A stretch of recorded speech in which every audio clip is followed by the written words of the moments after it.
স্বাভাবিক লেনদেনে ফিরেছে ব্যাংক। গত সপ্তাহের চেয়ে কিছুটা কমেছে গ্রাহকের চাপ, তবে টাকা জমার চেয়ে তোলার অঙ্কই বেশি। মাহাদি সেকেন্দারের রিপোর্ট।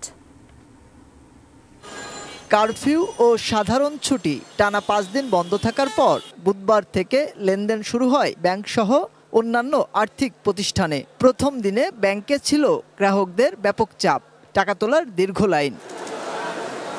তবে এ সপ্তাহে অবস্থার পরিবর্তন।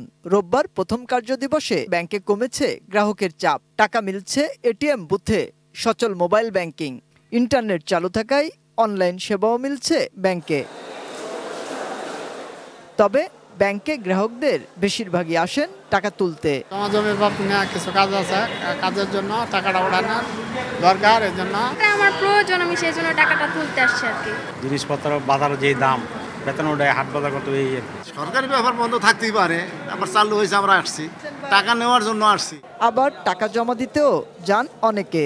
ব্যাংক বন্ধ থাকাতে আমরা লেনদেন করতে পারি না, আমাদের আসলে অনেক কষ্ট হয়েছে। এখন আমরা টাকা জমা দিতে আসছি।